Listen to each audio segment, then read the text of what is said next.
You know what? I heard those noises and realized this whole entire time we've been talking, I have not been recording.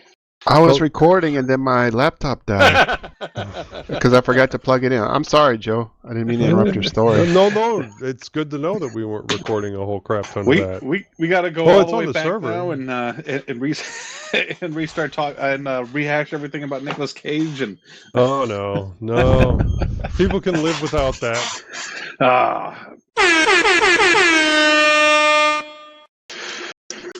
All right, welcome to episode 262 of the LinuxLUGcast. We are an open podcast /lug that meets at 9 p.m. Eastern every first and third Friday of the month using mumble. We encourage anyone listening to join us and participate on the podcast. Check out LinuxLUGcast.com for the server details. If you have any questions, comments, and topics you'd like us to discuss and are unable to join us live during the show, you can send us an email at feedback@linuxlugcast.com. And yes, that does work. Anybody wants to test it out, you can. It Please does do. work. We have a Lemmy community. We have a join the conversation. Matrix. We have a Matrix community. We have a Jitsi that we use for this show. We have a Peertube channel and a YouTube channel, so you can see all of our bright and smiling faces if you like. All links for all of these are both on the website at linuxlugcast.com and in the show notes. I'm your host this evening, Honkey Magoo. With us tonight is Joe. Yeah, I'm here. Lovecraft. Hello, everybody. Minnix. Howdy. Morton C. Hello, everyone. And Netminer. I'm the best looking one on the video. That's probably true. All right.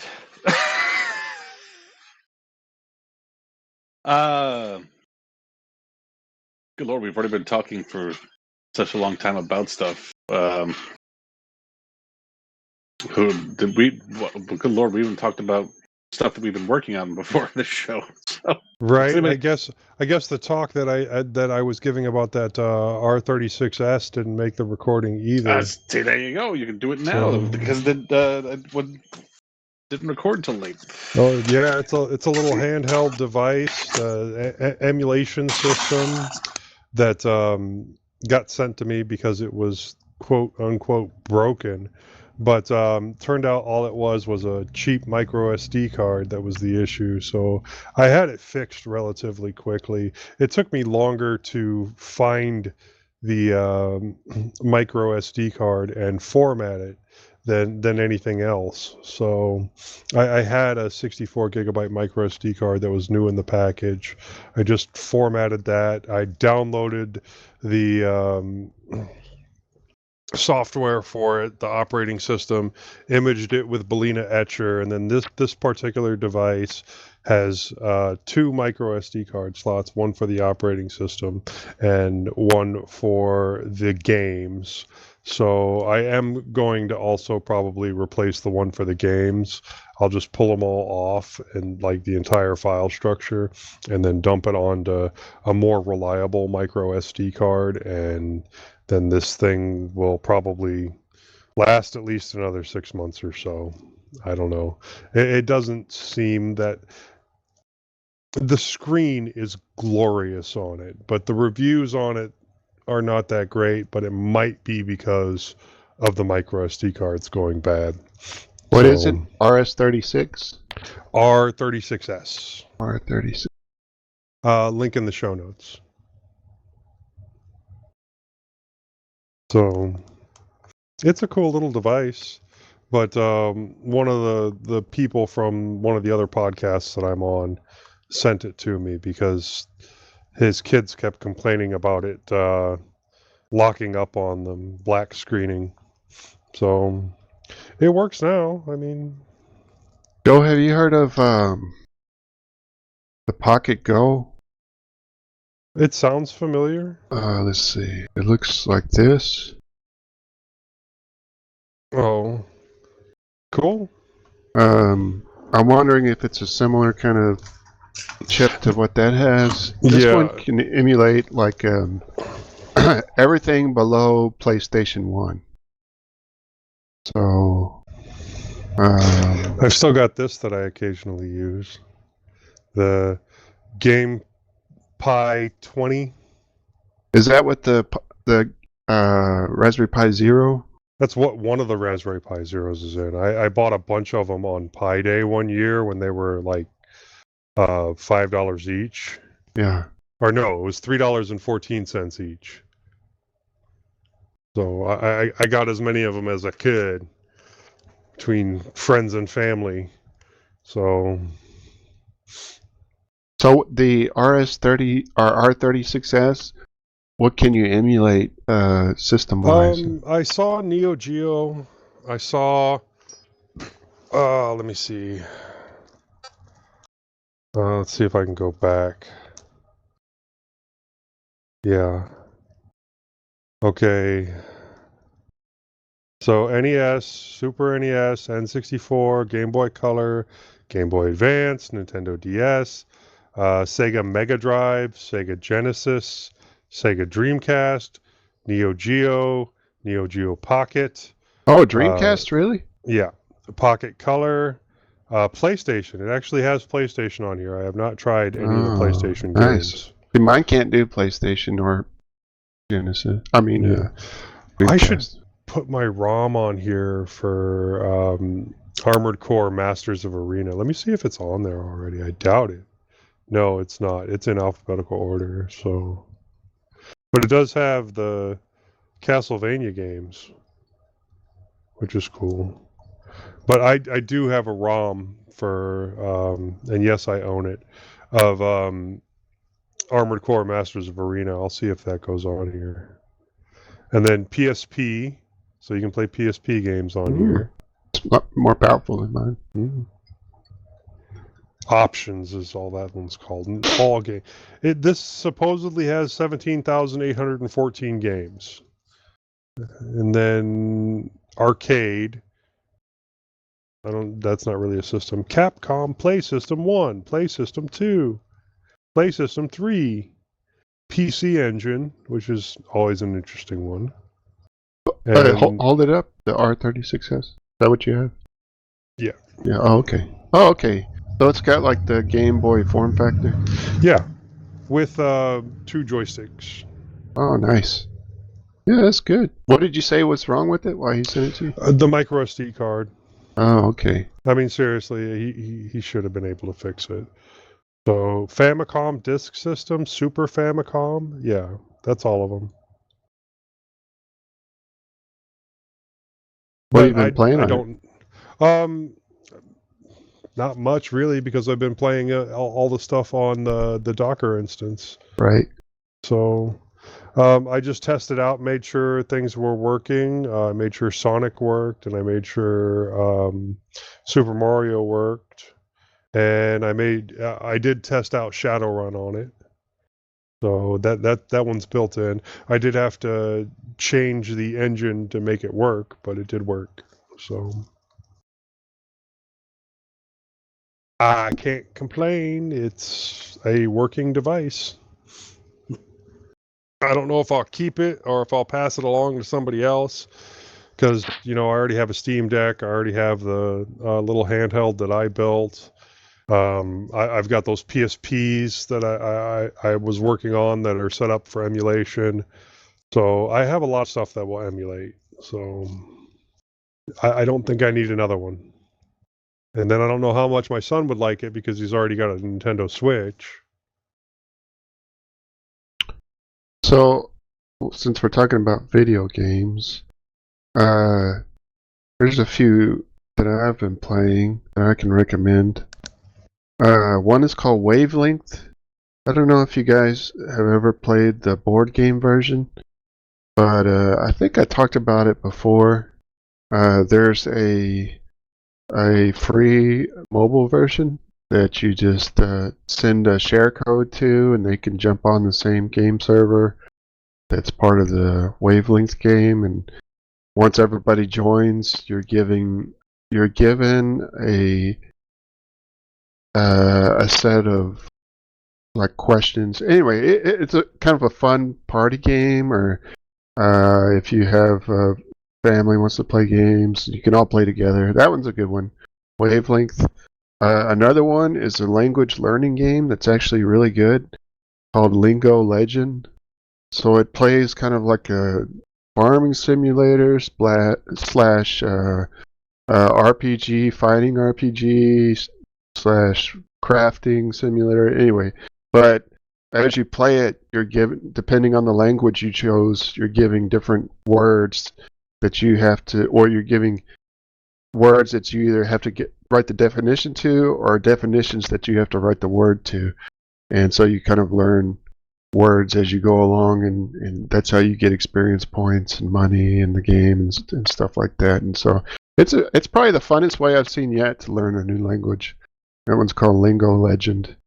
I don't know if you guys ever mess with the Play Games, the Google Play Games app on your phone, but there's like a couple of hundred free games that you can play in there. That's Google. It's part of Google, and they don't have ads or anything. And there's all kinds of games, but there's a clone of. You guys remember that game Vampire Survivor that was like really popular for a while? There's a clone called Space Survivor on there that's really fun. All kinds of like word games and stuff. But it's called Game Snacks. So they're kind of short games, but you don't have to install anything. So they all play right through that Play Games applet on your phone, and there's a ton of games on there. So if you're looking for something just to play really quick, you got about 200 or 300 games to choose from on there, and nothing gets installed. It just launched straight from there. They're the same ones. I don't know if you've seen how YouTube is integrating games now into the web browser interface. They'll have, here, play these games, and you can click on a game and play one real quick. It's those same games. That's where they come from. So that's all I got gaming related. What about you, Honkey? Any progress on the game you're actually building? Well, I finally got a machine that I can play test RPG Maker on, so that's a step in the right direction. Considering everything else, using Manjaro, and I tried a couple of other ones where I could installing Steam and then installing RPG Maker, I could not play test. So You ended up installing Windows? No, I got a Ubuntu Mate going. I was able to get it working on that. So now I just got to work on it. I've been on vacation, but I've had other things that I've been doing. I've been trying to get back into homebrewing. I've been cleaning up my office down here, so I've been 3D printing stuff and going through stuff. I've been working on my daughter's closet upstairs, but I haven't had much of a chance to really sit down and work on the game at all. Oh, how did your audio streaming adventure go? Did you ever find something you liked? No. I had something going for a while, and then I wound up killing it. So I had on my little rack two of the single board computers like touched the wrong spot or something, and one of my Rock 64s, the 1 gigabyte Rock 64s, died, and that was originally the one that had NPM on it. So I wound up having to swap the Rock 64 that had Audio Bookshelf and Nicotine on it onto that, get rid of that and put NPM on that one. And I wound up putting Audio Bookshelf on the single board computer that I had. I don't even remember the name of it. It was weird, Raven or something like that going. But Did you ever try out Navidrome? I think that's what Joe posted. No, but I can, because I had several different ones that I was playing around with, and I had shown my daughter them, and she had no real interest in it. And then one day, about a week ago, she was like, "Oh, my wife was listening to stuff in the kitchen because we have Amazon Music. She was listening to stuff on Amazon Music, and she was gonna go listen to music while she was folding her laundry." She goes, well, you can't listen to music on through Amazon because we only have it set up for one can only use it at a time. So, I'll use that app that Dad put together. That was the first time in, I don't know, 2 months or so that I had that thing going that she actually decided to try to use it. And by that point, I had already killed it. So, yeah, I'm going to look again. And what's really frustrating is I was trying to get it set up in Funkwhale. So Funkwhale is set up in a way where, like, I have my audio files set up so they're available to anybody. That way I can share them with you and anybody else. But I can't get it so that, like, I uploaded my daughter's, I created a library. I uploaded all of my daughter's music, which I only did. She only has a couple of CDs and stuff. So I uploaded her stuff, but I can't have it set up where she can only see her library. Because mine is shared with everybody, I cannot exclude my library so she can't see it unless I set it up so it's exclusion. But did you set up a separate account just for her? Of course. And it's still that she can still see your library? Still see my library because my library is available to everybody, and everything I look at in the directions, instructions, whatever all of it gives lots of examples on how to share everything, but nothing to exclude anything. There is nothing really in there that shows me how to exclude a person's library. It's all on how to share people's library. There has to be a way, because there's instances that have like 1,000 people on them, and surely they aren't all shared with each other. I mean, I don't know. I've never tried it, so I don't know. I think it's because my library is set up so it's shared with everybody. It's like automatically shared with everybody. I want to set up a library and then have it just so that set up, give her own library, and then just have it so she has her own library. But because mine is shared the way it is, it automatically shows up her library and my library. Well, can you turn off the sharing? I guess I can. I could do that, but that means I'm not sharing it with you. I'm not sure how much you actually you use any of my library anyways, but... So, yeah, that's weird that you can't just federate with one person instead of turning on federation for everybody. Right. Federate. Well, I mean, I wonder if there's federation blocking, because I know that Mastodon instances do that. Per user? No, not per user, per instance. So they'll just block entire instances. So I wonder if you could set up to, like, what do they call it? Automatic deny or something? So that you have to choose to actually share. I don't know. I've never messed with that, so I don't know. Yeah, it seemed like a massive pain in the balls. Like, I could not... Unless I just completely set my library up so it wasn't sharing, then I can't... I couldn't figure out a way to just... I give her a library and have her only be able to see her library. It's a shame, because Funkwhale's pretty awesome. Right? I really enjoy Funkwhale. That's basically... That's what I use. I don't know. I had tried out a bunch of them. I had one that I liked that it was an open source application. I want to say it was called like Raven or something like that. Weird name. I'm not sure. I have to look it up later. But it had a really nice web UI and it had an Android app, but the Android app was like $12. Really? Yeah. Oh, fuck. And it's not on F-Droid? No. And I didn't want to pay $12 for the Android app, but the web UI was still pretty good. I mean, it was fine. So I didn't... And that's the last one I had set up, and I kind of liked it. But like I said, I had to kill it. But I might be able to bring it back up because I got the 4 gig Rock Pi, so I'm just gonna stick the SD card in that, plug it in, and then reconfigure everything. Well, I know what I was gonna say. So, speaking of those Rock 64s, I was having problems with one of mine, the one I have Pi-hole on. Do you run Pi-hole, Honkey? No, not in a while. It was blocking stuff that, like, I think my wife was using Rakuten or something like that. It was blocking that, and Even though you whitelist it, right?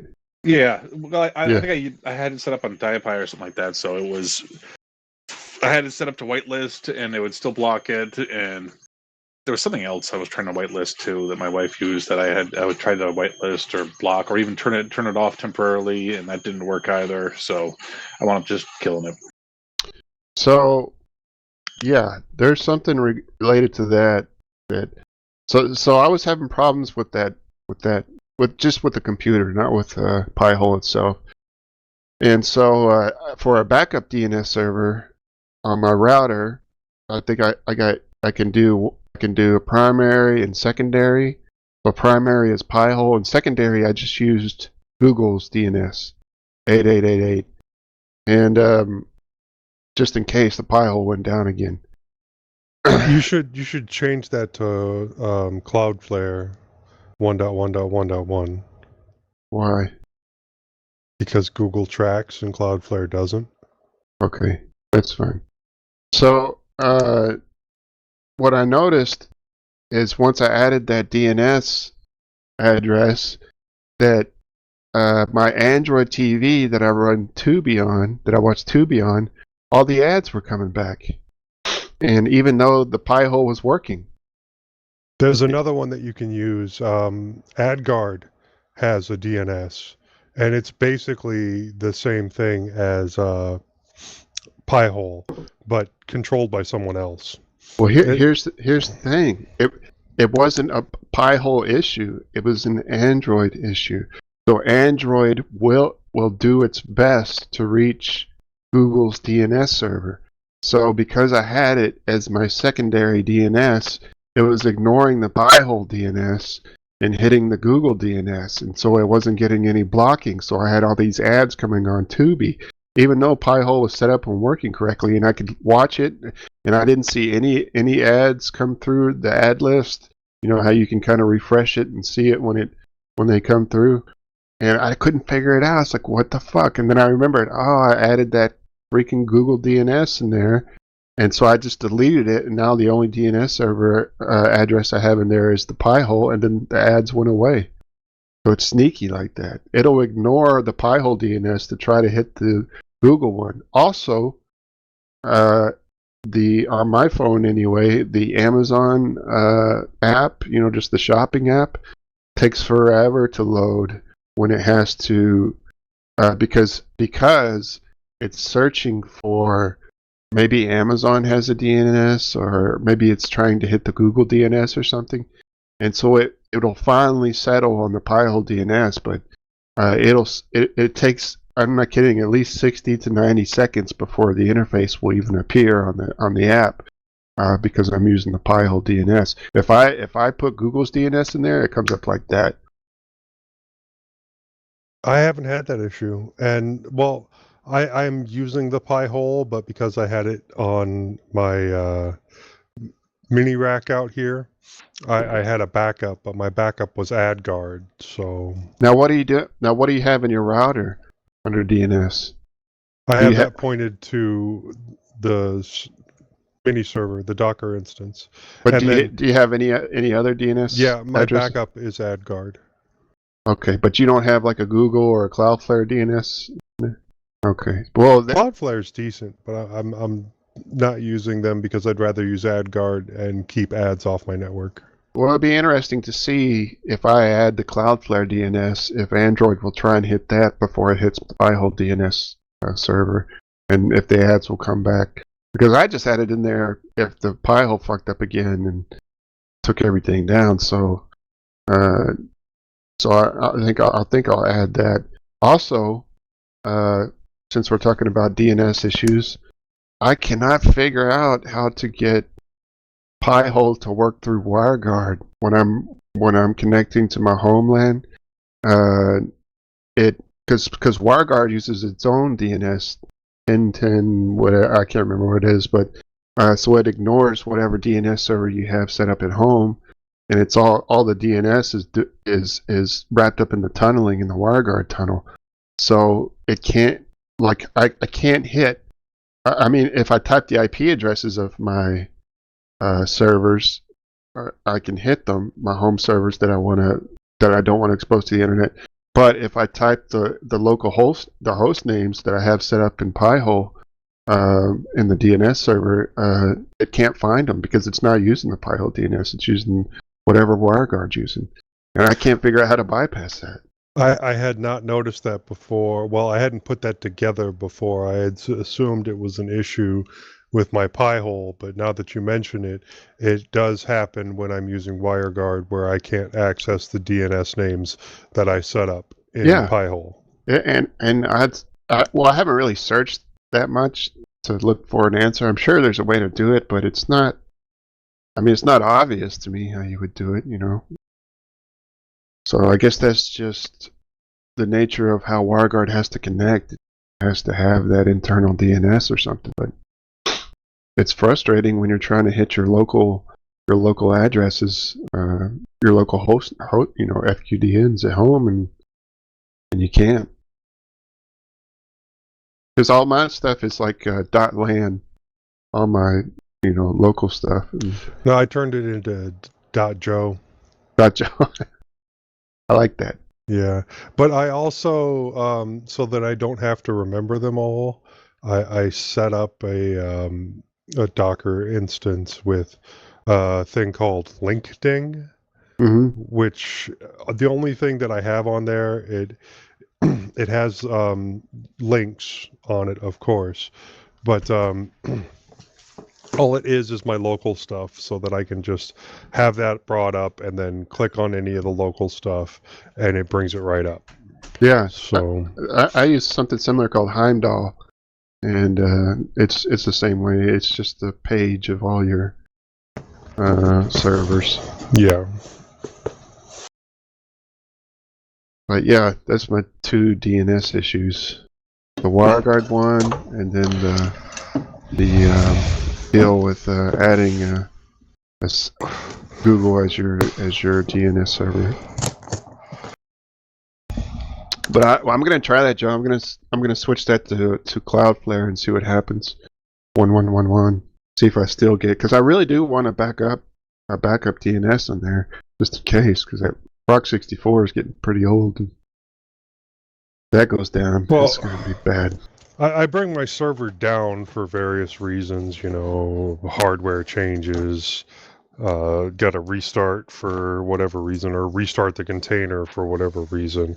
And I'd rather not listen to the rest of the house complain about the internet being down. Right. So it's just easier for me to have that backup there, at least for now. But mine is AdGuard and not Cloudflare. You mean AdGuard, not Pi-hole? Oh, AdGuard as your as my backup. Yeah. Okay.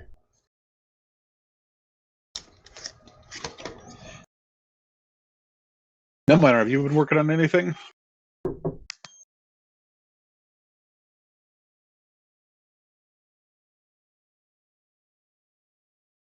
Not a heck of a lot. I've just been enjoying the faster internet, and I've been just moving some stuff around, reorganizing some of my systems.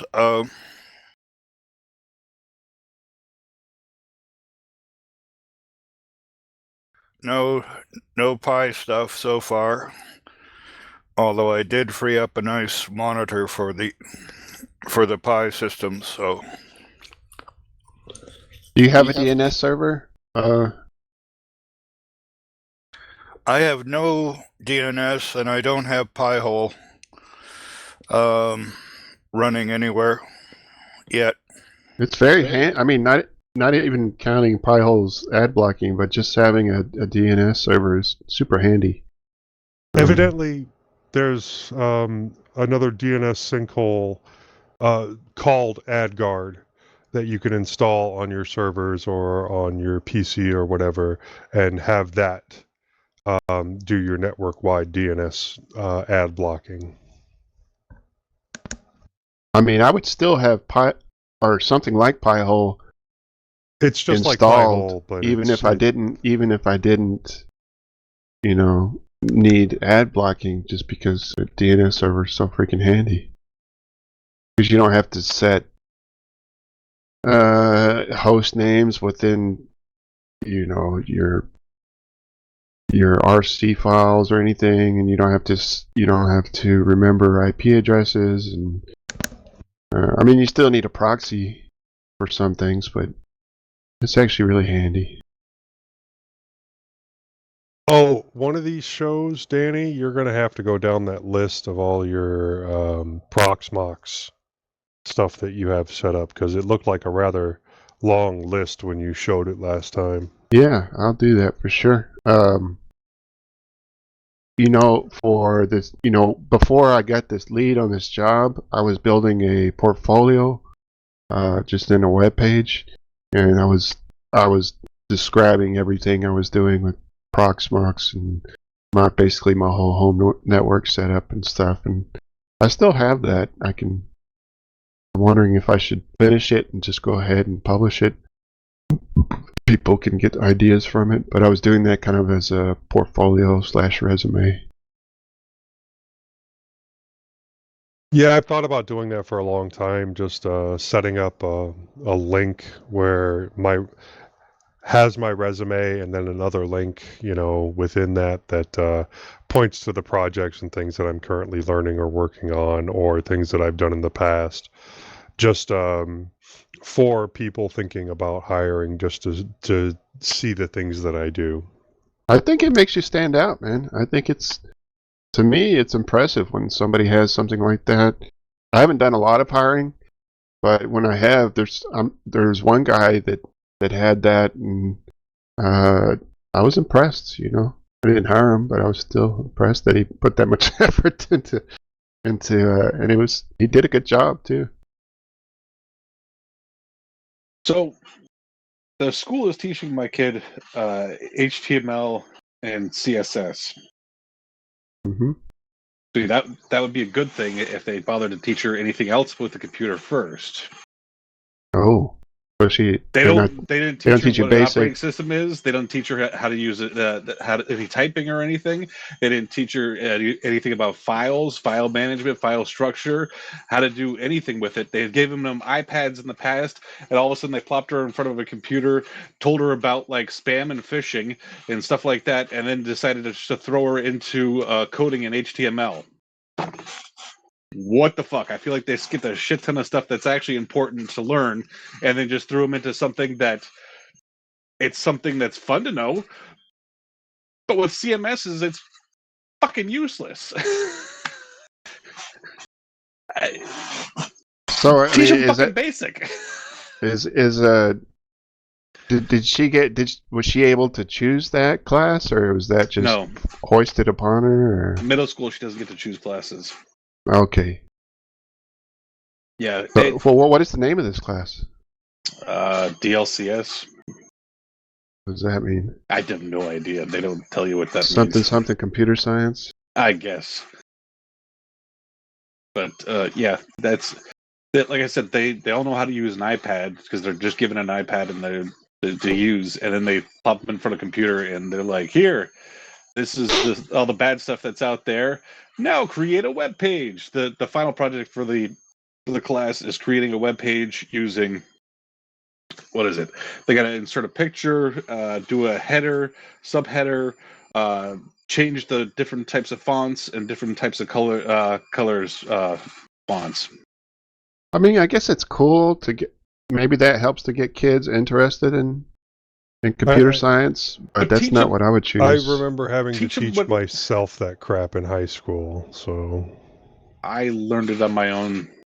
Yeah, that's it. Not in high school. High school, we didn't have anything. I think we had basic word processing programs. Like I had Meet Pro, Excel, and then whatever the hell fucking Mac programs that they had. I got lucky with my high school, and we actually had a computer science course. Granted, it was C++, but I was still able to, learn C++ and then also teach myself HTML, which, yeah.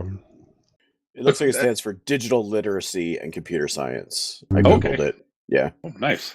I would think like basic IT stuff would be more important than learning how to build a web page, like just learning about security, networking, things like that. 90% of people don't give a crap how the things that they have in their hands work. And these schools are teaching for 90% of people.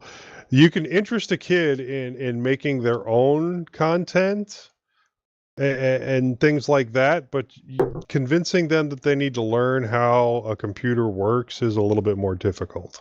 Well, at least learn like basic, digital hygiene, safe security practices, the danger of IoT devices and stuff like that. You would also assume that back in the day we'd have learned how to, balance a checkbook, but they don't teach that crap. Yeah. It's basic math. That's all that is. Well, yeah. That's I don't think they had a class for that. That was called math class, and that was like addition and subtraction. That's not advanced math here. And but there should be a financial class though. I think I did a finance class. I think I did take one. You were lucky then. I think teach you about credit and all that stuff. Your schools are actually allergic to anything practical. That's a very fair point. Yeah, I mean, I can't believe how many people I've run into over the years when it comes to helping them out with their computers and stuff who have no basic knowledge of just a fucking file manager. Teach them copy and paste, for God's sakes. There's some people who don't even understand copy and paste. I think the kids. Well, just think about how many people don't even use an actual regular computer nowadays. Everybody uses their cell phones unless they are in a job where they have to use a computer. They're probably not going to use one. That's probably why they don't know that stuff. Like my mom, I got my mom an awesome laptop, and it was expensive, and it was super fast and secure, and she never used it. She's always on her cell phone. But you still need to know how to use a fucking file manager just to be able to know how to move your pictures around. I agree. Where your pictures are, I know all Apple products. You have no idea where the fuck anything is in the first place between the Google Cloud and the actual device. It's never clearly any place. I tried updating a friend of mine's was a MacBook Air or something like that, and they're like, all right, it doesn't have enough space to do the update. And I went onto their file manager just to figure out what's there. I had no idea what the fuck was actually on the device, in the fucking cloud, or wherever. I had no idea where the stuff is that I had to delete just so they can do the fucking update. But teach them how to use a file manager. Know where stuff is on a computer. Know where to go on a computer. Know how to use it. Teach them how to use an actual fucking keyboard besides a touchscreen keyboard for once. Everybody should teach their children how to delete system32.dll. Just automatically, as soon as you sit down, delete system32.dll. I don't know. And you're right. I can kind of understand. I can understand that they're doing something that's creative, that they can learn how to create a static web page. And you want to talk about. I mean, in my opinion, knowing the basics about a computer is going to be a lot more useful than learning how to make a static HTML web page, because nobody does that. Right. It's all CMSs. They don't get the gratification of seeing their web page hosted versus copy, paste, open a file manager, learning about ad blocking, things like that. They do need. I agree with Joe though about the balancing and checkbook, which is such an old reference. Nobody's under the age of 30 is going to even know what that means. But they do need some kind of at least basic financial literacy class. About predatory lending, how to use credit cards, and how not to use credit cards, and things like that. Wait a minute. Oh, here we go. The thing is,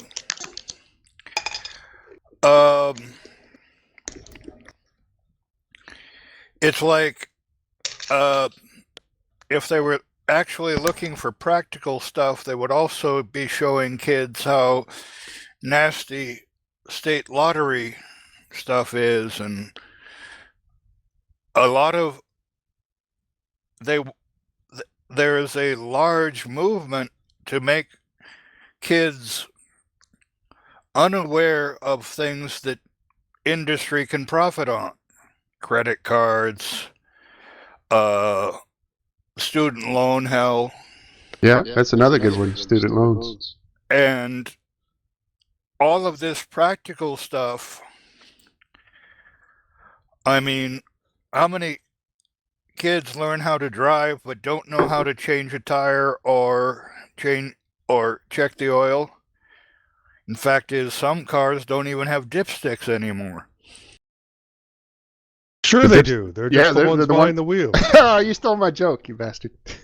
No, I'm just saying that they're all electric instead of, the basic stuff. But the schools are allergic to doing anything that could actually make the kids think about what they're doing. The HTML with CSS is like an art class, and it's just that artificial. It is what it is, and they don't want to connect it to anything actually that they useful or real. Did you see my title for this segment in the show notes? Old men yell at computer class. I don't know. I feel like I could probably go on and on about everything that's just absolutely fucking horrible with the educational system. I'm sure if Eric was here, he would join in. Yeah, well, I was a C student till I got to junior high school, and then I was an A student in anything that I actually did the work on. I didn't get smarter. I just optimized myself to put a test full of information in my head, take the test, get the A, move on to the next thing. I didn't actually learn shit, but the school was not about teaching people to actually learn shit because they never reviewed anything. They told you exactly what was going to be on the exam. This was great in high school. When I went to college, it was a disaster. However, I understand if I'd gone to junior college or gone into teaching, they would have continued this standard of telling you everything's going to be on the exam. To tell you, a few years ago, Massachusetts took people who had been certified by teaching colleges as teachers ready to, these were turnkey teachers ready to step into the classroom, and they gave them their first cold exam on general subjects and on their subject topic areas, and they got a 50% failure rate because the teachers were not taught they were taught how to pass the exams. They were not taught how to remember anything.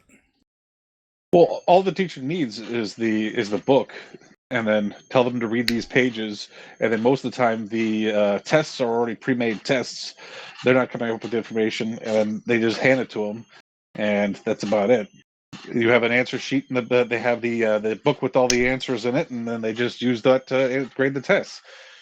It's not like they have to actually have any of the knowledge. Yeah, but it's good if they do because they can explain things to you without reading out of a book, Concepts well, I'm not arguing that that's good. I'm just telling you what it is. Massachusetts has their own private GED equivalent that's a secret exam that first high school students have to pass this exam, to get a diploma. No, we All got rid of it. What? You We did got get rid of the it? MCAST. The MCAST was this last election. We got rid of the MCAST. Outstanding, because Right? the deal is the MCAS was also an exam where they would keep changing it as soon as people started passing it. They would be adding new stuff because they were not failing enough people on the MCAS.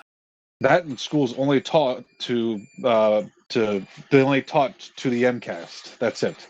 If stuff wasn't on the MCAST, then they did not teach it, or it was not a priority to teach at all. Which means your art, music, and anything like that was not on the MCAS, so that got shit canned. Well, I mean, even like I want to say when my daughter was younger, she needed help with reading, and they pulled her out of like social studies or science, because that part wasn't part of the MCAS, so they were able to pull her out of that for the reading. I think when she was younger, the only thing that was on the MCAS was reading and math. So if it wasn't reading or math, it was fine if they missed it, or it wasn't a big deal.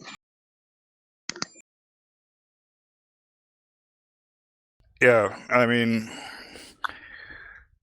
a state-specific general exam that can't be compared against any other state, give me a break. Yeah, that's why I was happy that they got rid of it. I mean, just yeah, it was a stupid idea. I was lucky when I went through school that they just started. The year I graduated was like one of the first years that they started testing all that stuff to see whether they wanted to use it. So I didn't have to take it. Actually, and the one thing that the schools are afraid of is somebody taking a GED exam and finding out how shitty their high school education actually is. I always think it's funny that I would like my kids to go to something like a tech school just so they can actually leave, get their high school diploma and actually have some sort of a skill when they leave school, because high school is geared just towards trying to push you to college. So it's not towards anything in particular. It's just so that you can go to college and learn more shit that you don't fucking need or will ever use, but you can have a piece of paper. That's it. Just you can have a little piece of paper that says that you went to college. That's all it is. Oh, I recently saw Jim Croce talking about his history, and he was in the 60s. He got a liberal arts education, and he said he went to college, and he said, yes, I went to college, and I was prepared for the 12th century, classical English, classical languages, whatever, but nothing that would actually be useful even in the 60s.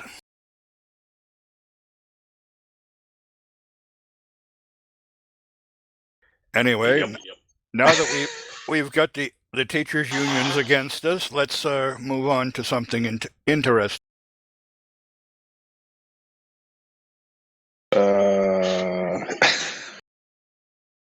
Is anybody else working? Lovecraft, you been working on anything? Nah, nothing new over here. Just work. Yeah, it was a lot to get caught up on coming back from COVID. Because nobody does anything when you're out sick. It just piles up and just waits. So whatever. By the way, how's Janelle feeling? She's doing good. She's still got a lingering cough, but other than that, we're both back back at work and hanging in there.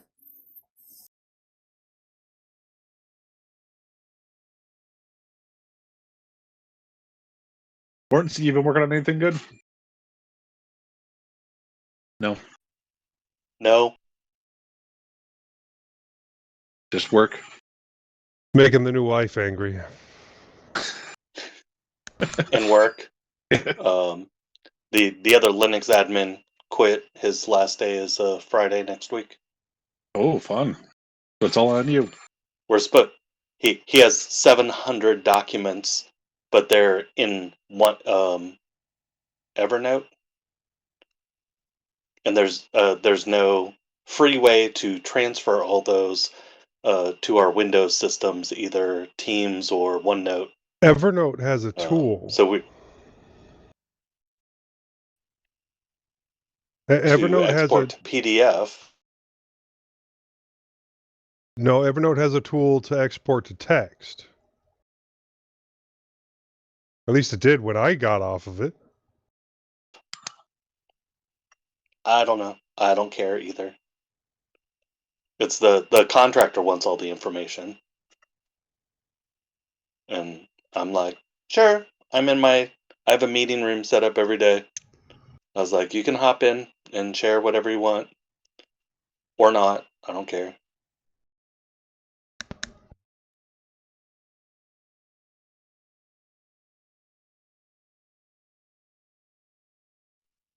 I did ask when it was announced if they had remote openings. Where he's going. But it's in-person only. It's security stuff. He's a manager in a security group now. The location is important, I think. It's a Belgian company, so the commute would be horrible the commute from Ohio would be kind of rough.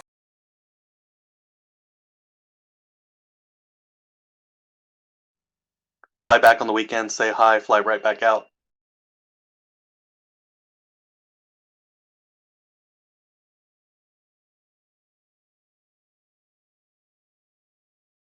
Oh, I'm thinking. Remember, I was a security contact even for just an alarm. What would really be rough would be those midnight calls. And they say, please, you've got to get back into the office so we can fix X, Y, or Z. Sorry, I don't have a fighter jet.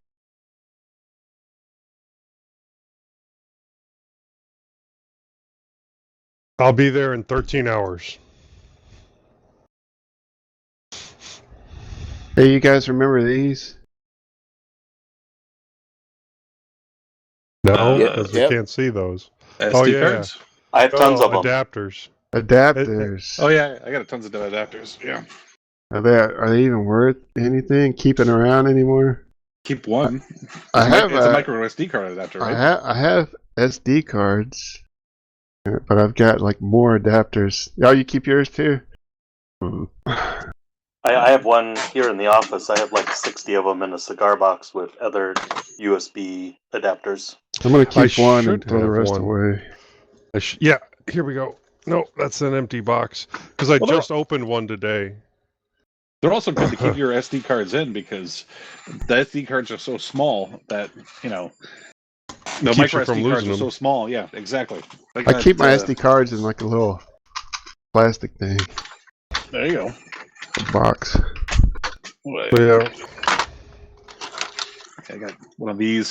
Ziploc bag, Reader. 256, 256 gig, and then I keep them in the extra gum box. I have a 3D printer too that holds them all.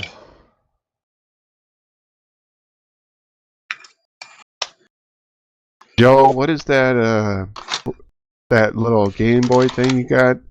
Do you have to format the FAT32 to use the I just imaged. micro SD card? I just imaged. That's all. What'd you image to it? Arcos?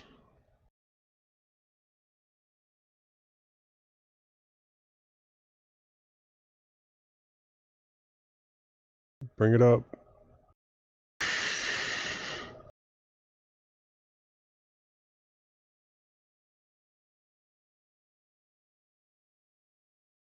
I'm gonna Yeah, it was Arc OS.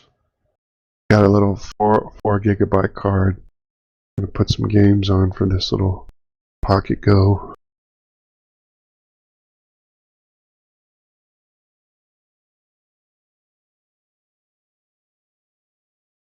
When's the last time any of y'all have actually used the full size SD card?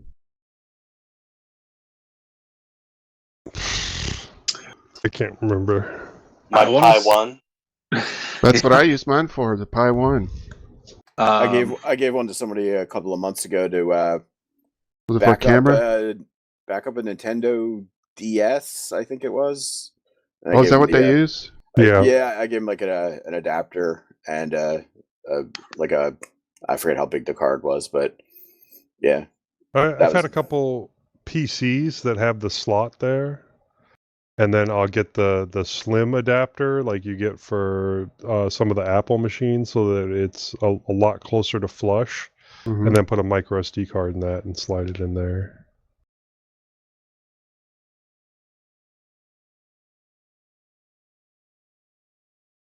I think we gave my daughter one of my wife's old digital cameras. That's the last time I used one. Yeah, I think I had a digital camera with one in it too. One of the things that I find cute is that they had a Wi-Fi. It was an SD card and a Wi-Fi Access point. transceiver. Yeah, I had one of those. And you connect your phone to it. Sends all the pictures from your camera to your phone. I never have used one, but I thought it was an interesting hack if your laptop had the right slot. I don't know. Does it work with Linux? I don't know. I only used it with my phone. I had it plugged into my Canon camera, and then they have an app that. So when you buy the card, it gives you tells you where to get the app, and then that connects Wi-Fi direct, and then you can download the pictures from your camera. But that's the only way I've ever used it. To my phone. But I mean, you could just plug it into any computer; it'll read the pictures off of it there too. But I've never tried the Wi-Fi part with Linux. But now most of the modern cameras, you don't need to do that. You've already got Wi-Fi built in or Bluetooth or something.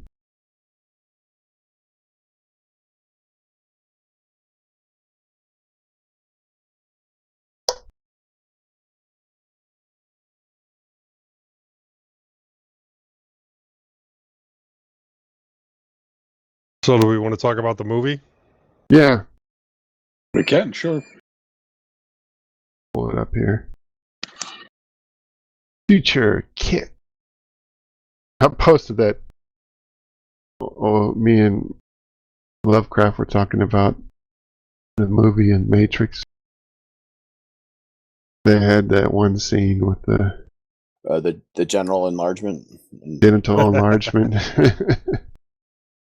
So Honkey posted the condom sales. I posted that. Oh, that was you. Oh, okay. Yeah. There's like a really somber moment, and this guy just pops out with the neon condom sign around his neck. So the movie is Future Kick from 1991, starring our favorite actor, Don the Dragon Wilson. Mm-hmm. I think Joe summarized it best in that it's basically a knockoff Blade Runner. I called it a ghetto version of Blade Runner without the interesting parts. Yeah, well, but I think this movie is interesting. So, no, it had some of the same stuff in it, and yeah. It had its own interesting bits, and the base premise is the same, but it was missing that production quality. Plot. Well, yeah, plot acting. And production quality and acting. Story. Yes, all those things, and then the subplot. It was missing that are they human angle. Right. Yeah. Oh, I didn't have anything about that. Yeah. So it's so they started this project of these androids. Why were they built in the first place? Do you know? Security. And then, but they gave the androids a conscience. And then the androids found out that their makers were very corrupt, and they didn't really say how, but so they kind of turned on their makers, and their makers the corporations decided to terminate all the androids. But there's still a few out there, kind of like Blade Runner, and they're rogue, and they make money by basically bounty hunting, catching bad guys and stuff for cash. And so there's a man in the beginning of the movie who creates VR programs. He writes them, creates the stories and stuff, and he's meeting with his publisher. Oh, by the way, Earth is a shithole, and all the rich people live on the moon now. I forgot to say that. So, what were you going to say, Honkey? I'm going to wait until we get into a little bit further. Let me get to the synopsis real quick. Yeah, because there's a whole him and his job doesn't make any sense whatsoever. No, it doesn't. And the way they keep on moving stuff along makes absolutely no sense whatsoever. Right. It makes and then less sense. We'll save the ending for the ending. Yeah, It makes less sense once you know the ending, because it follows this guy before he gets murdered, doing all of these things that he does for fun. Let him finish the synopsis, then we'll tear the movie apart. Yeah, so this guy, he's I guess in our terms, would be a famous author, but it's VR programs instead. And so he's always looking for ways to kind of get in the action and research for his next big VR program. And so he goes down to Earth because one of his sources has some juicy kind of insider secrets and stuff for him. And the source works for a company called the New Body or something. I think New Body. And what they do is replace body parts on people that have worn out, or say, like when you first go into that building, there's a voice on the loudspeaker that says something like "upstairs for the genital enlargement zone" or something like that. But they have these silly ads throughout the movie, like experts, 9 out of 10 doctors agree that something you should get your heart or most of your organs replaced at the age of 45, and things like that. So there's this company. Go ahead. You've got this guy that, walks around and has this tool that he uses that looks like a weird claw thing. Well, yeah, I'm getting to that. Go ahead. So this company, New Body, their dirty little secret is that they kind of hire organ collectors who go around murdering people to collect organs for the New Body company. And that's what they replace in people who come and pay them big bucks to get stuff replaced.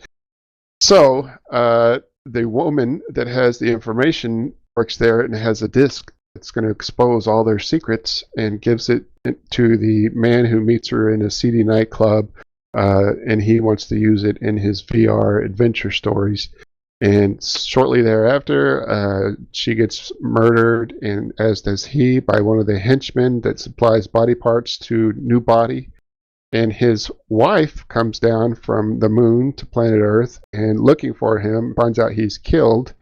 And in the meantime, before that happens, the author has made contact with Don the Dragon Wilson, who happens to be one of the androids, who wants to use him for protection. And so that's kind of the link between Don the Dragon Wilson and the guy's wife after he dies, to figure out what happened to him and bring down this evil corporation that murders people and all that stuff. And so that's the basic premise of the movie. Okay. One thing to point out here, the film takes place in 2025. I didn't notice that. Yeah. Yeah. But another thing, when I was watching the movie, I wasn't really thinking about it, which kind of made it okay. But that guy that was like ripping out hearts and like not putting them on ice or anything, he's just taking them to that guy's desk and setting them down on the desk. And the dude is like, "This is all swollen. This belonged to a drug addict, blah, blah, blah." And it's like, yeah, and it hasn't been on ice, and it's completely freaking useless, but okay. It's just in a plastic bag. That's how he delivers them. And the guy's like, "Okay, I'll give you, what was it, 400? And the guy's like, "No, 500. New Body was ran by some Asian dude but he was only the front man for the chief of police, who apparently that's right. is running it.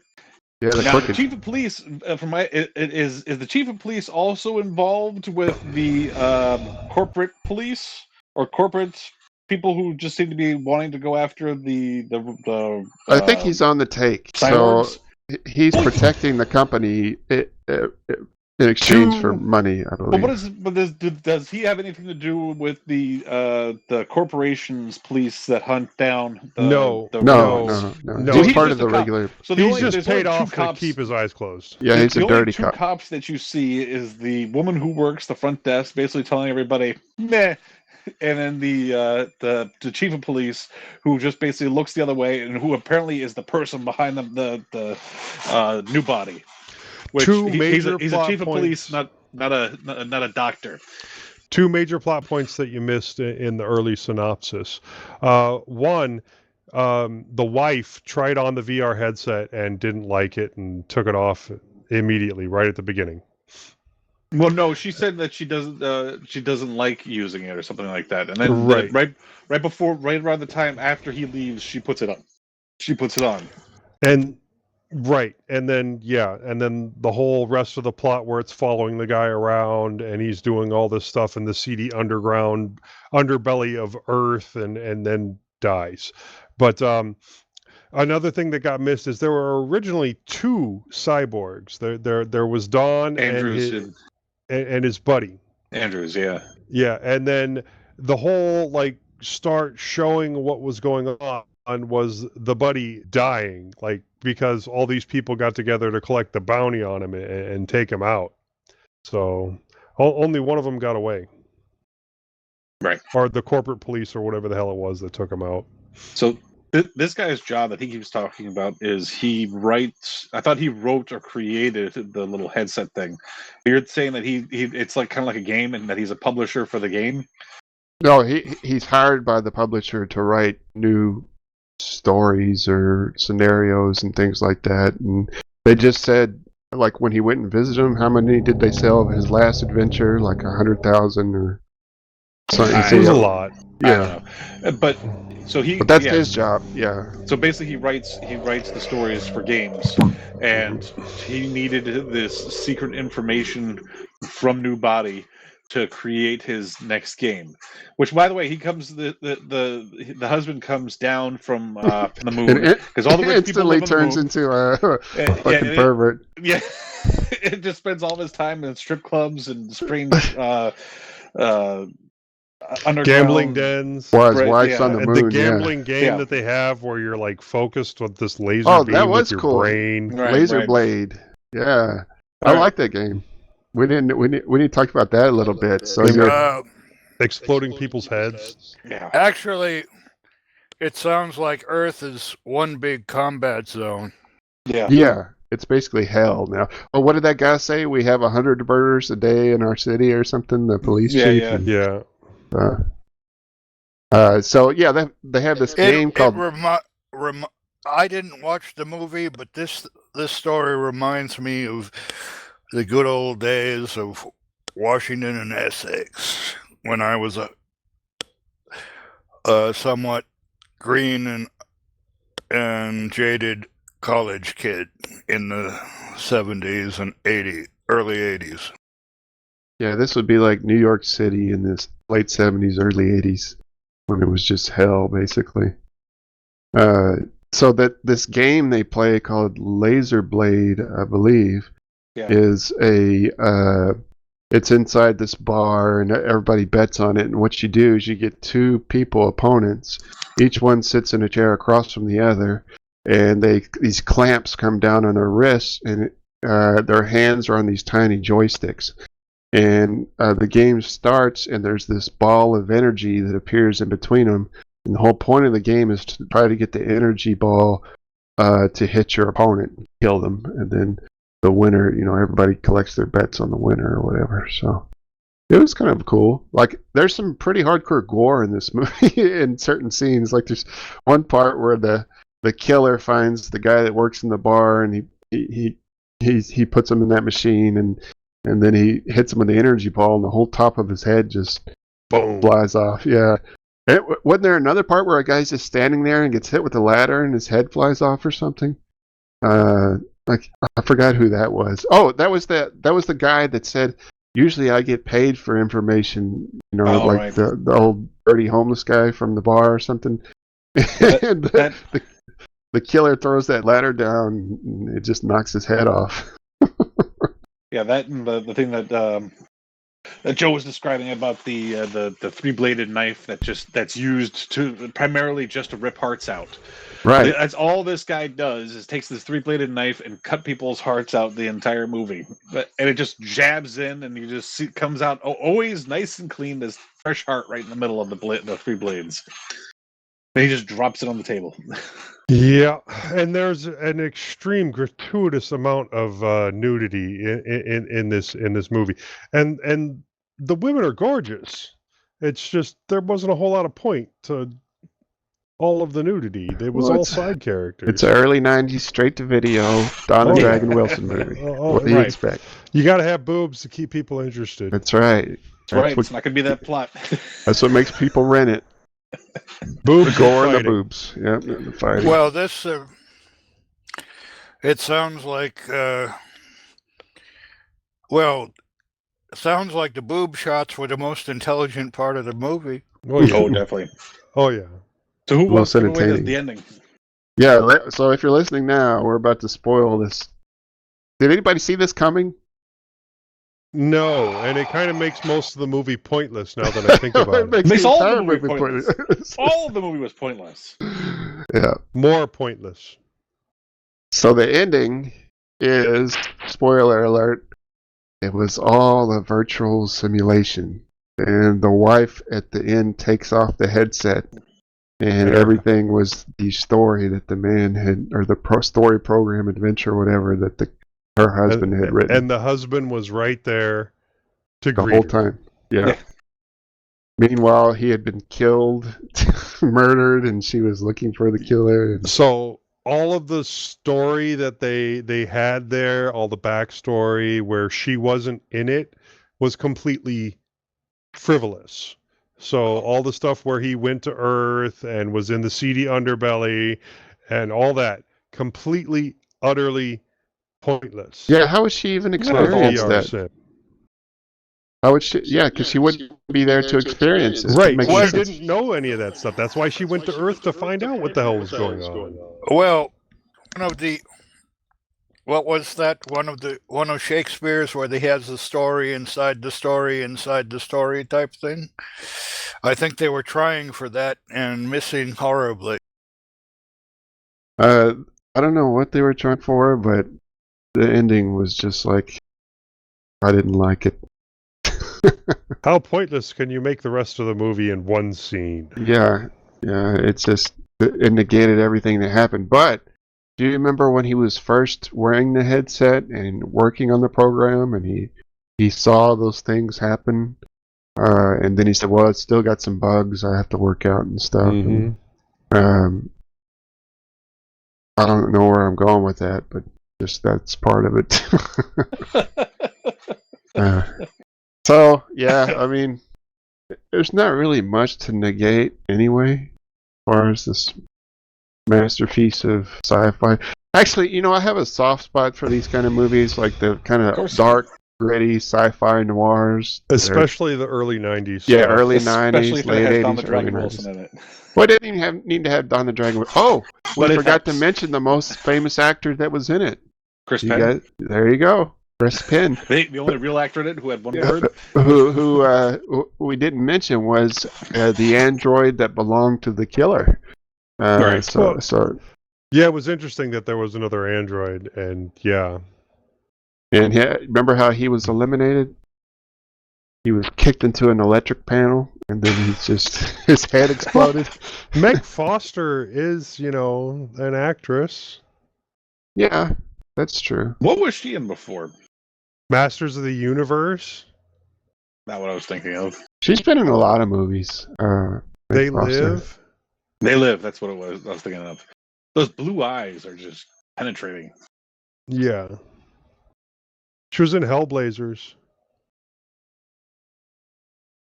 Jeepers Creepers 3.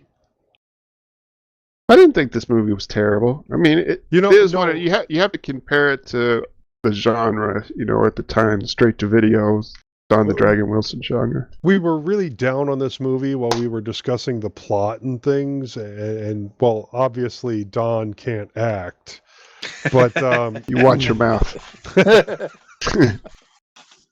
But I enjoyed this movie, and I would watch it again.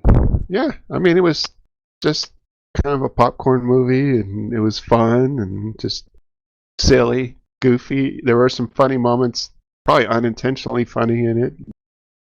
Yeah, the condom sign guy made me crack up when he just, because they're executing Andrews, who was the other android at the time, and so everybody's all sad and stuff, and this guy just pops out with this giant neon condom sale sign to watch, just like out of nowhere. It's so shocking. And the genital, what was it, enlargement thing was kind of funny. Yeah, third floors for genital enlargements. Yeah. That was it. I mean, it was okay for what it was. Don the Dragon Wilson offering, and I'm sure at some point we'll be exploring more of his body of work. Oh, we made sure to add a whole crap ton. Yeah. To the list.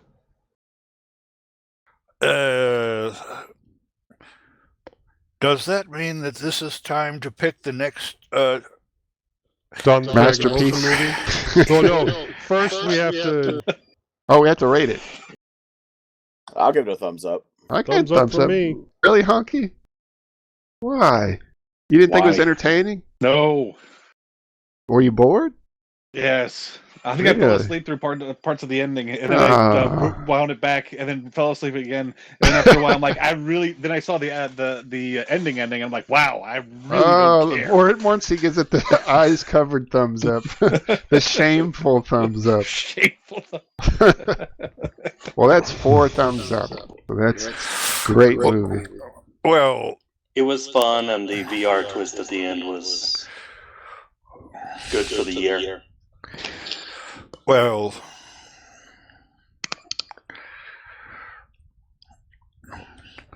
yeah, well, says the guy who has a better class of nudity. All right, let's see. We need to pick the next one.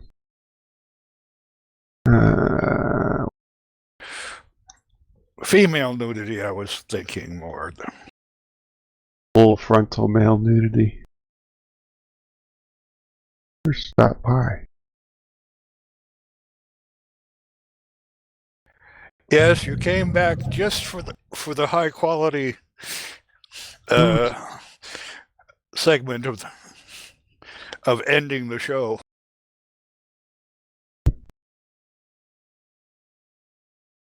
Oh, and documents. All right.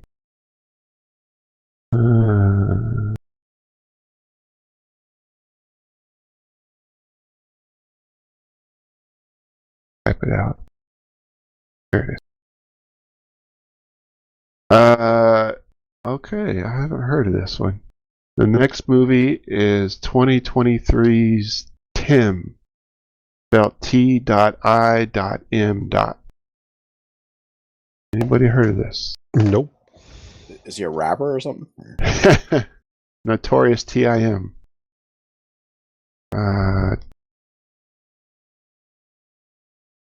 Let's see. Oh, there it is. 2023, starring Georgina Campbell, Eamon Farron, Mark Rowley. Prosthetic engineer Abby moves to the countryside to work on Integrate Robotics' latest product, a humanoid AI called T.I.M, technologically integrated manservant. I never even heard of this thing. Who put it on the list? I didn't. I mean, it looks kind of interesting. Yeah?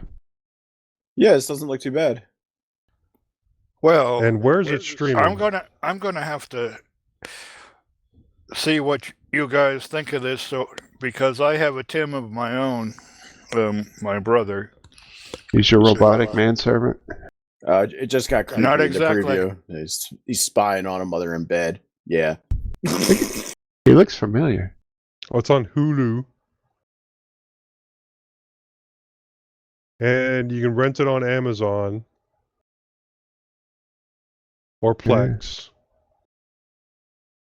I can put it on the NextCloud server.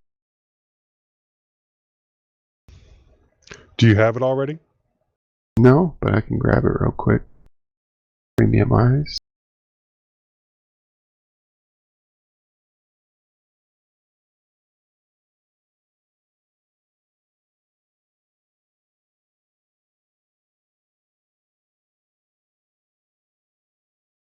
Well, that's our next movie, ladies and gentlemen. But nobody knows who put it on the server or who put it on the list. I thought all the ones that I added got deleted the 2 times it crashed. I went through and Googled using the criteria you put in for Oh, okay. biotech, AI, stuff like that. But I Yeah. don't remember putting this on, and I don't have it on my Plex until 2 minutes from now. Huh. Weird.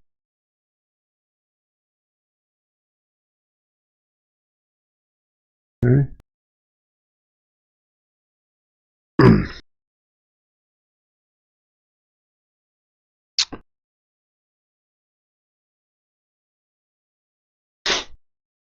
What else going on?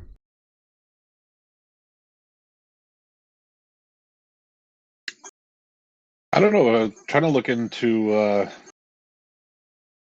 Is there anything in the news? I haven't looked at Lemmy in so long. I don't know if I've added anything to Lemmy. All I have is failed to load image. Oh, really?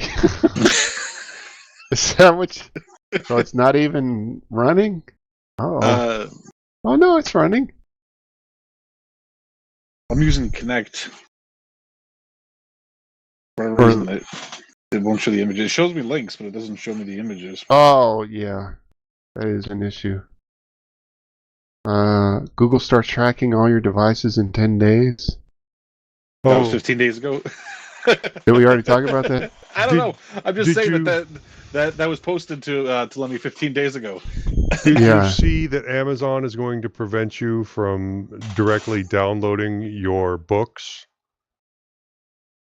No. You can only download them to a Kindle device.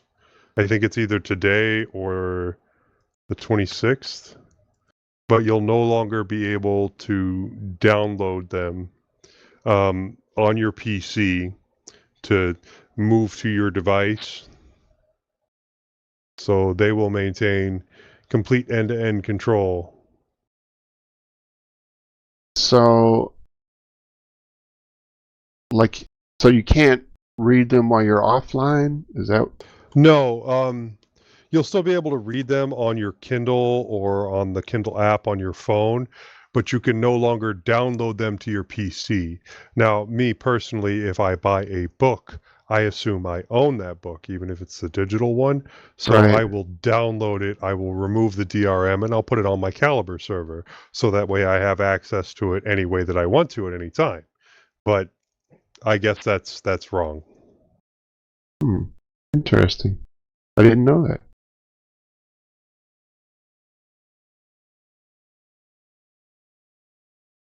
Amazon bad, in other words. Well, they're doing something rude. I wonder how much of a kickback they're going to get from people when they realize what's going on. Well, they posted about it. Most people, I don't think it's going to really impact them. I mean, how many people download their books to a PC to move it to their device? Right. It will impact older devices, like much older devices that don't have internet.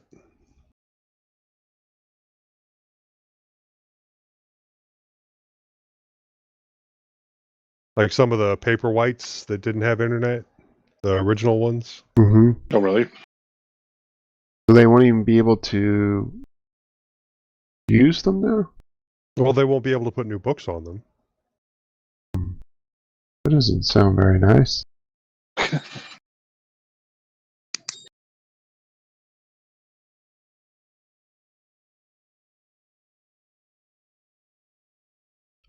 Oh.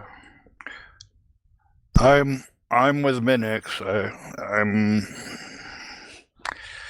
My tent is threatening to fold itself. Yeah, it's getting late-ish. Well, I guess not that late. 10:30. It's not bad. Yeah, for us. Sure. The first time that I don't have to work the next day. Oh, We're you don't done have to by work tomorrow? 11:30. Oh, What do you want to talk about? I feel so bad for you. Do you have anything else? No. That we're ending things at a reasonable time on a day where you can stay up late and get drunk. I'm not doing that. I tried this thing and it's absolutely fucking horrible. It's like rubbing alcohol at this point. What I don't is know it? what the hell it is. It's a mead that I made about 10 years ago that I found the bottles for that I'm like, maybe I'll give it a shot. Nope. Took one sip, like, nope. Really, that bad? Getting rid of it. Yeah. Was it skunk? Oh, it's bad. Bad. The whole process of making it was bad in the first place. How much of it do you have? What you just need? You just need to get a good alcohol burner to burn it with. Yeah. You know, it's probably halfway decent lamp fuel or something. Exactly. Yeah, with the price of heating oil, burn that stuff. There you go.